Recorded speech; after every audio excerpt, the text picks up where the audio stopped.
Ha oras eirach gausing y gwybod slie at y barfaswyrach eis tolstau fahua y lesach. Le fi gianw cial at yr slien a haging mar ha, ha sy'n nochas dyn i frosnach gofyd sy'n ymach som cwrst. Gebi fel y ffyrwch an y nioas na fel y sy'n y cheli y iec yn y siali yn aling a haging er y choste cialna tua an loes. Ha Lisa Nicolehing y gwybod mae'r manager lesach commercial dy ag oras eirach gausing. Eis eisiau fi gwybod condri sy'n ford studi eis condri bwyn yn ynadal som plannen ro een lochgal streachig. Varinjach een slie at er niche eis tolstau verhuur aanamachig maar vreebigis som lesachig.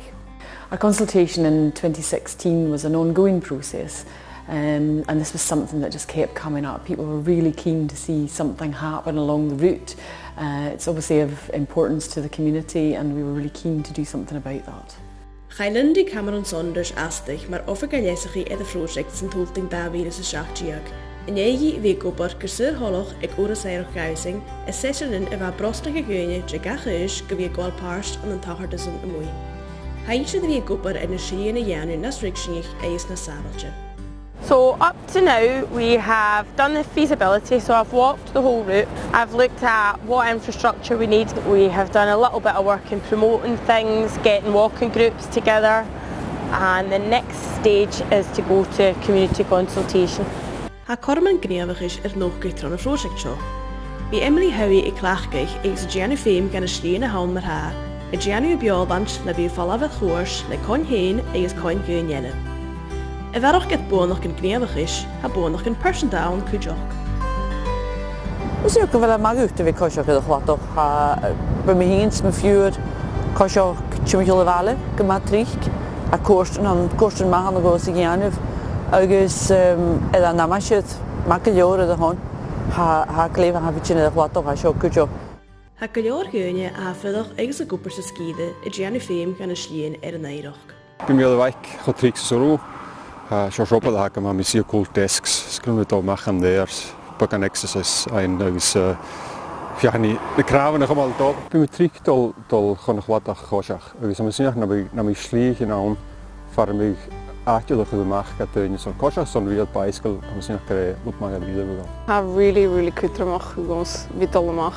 Fies wel geharad lessen is hadjoch ma vi fijn machsen hai. Agus wel fresh air rein. Ha kujin gachur turesok maar friaf chuis as a flanner roendag kan. Na betraie se vlianne, geil sich oras eirach gausing streit de gooi kwapigin le koorsten feen studie eirach.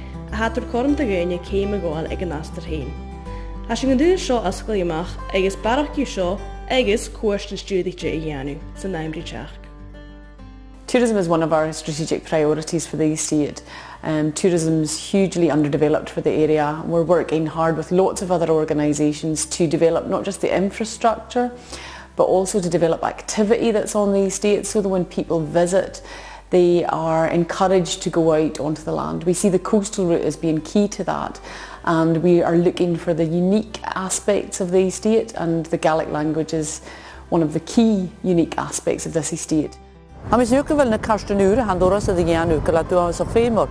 Son chidoch trodoch ek deunje. Fius ma havel hine ha ma joloch scho.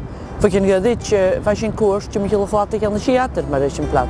Woas Elaine agus Richard a gausen och in blianne en jij gaf weer tuil even jelan och in natte.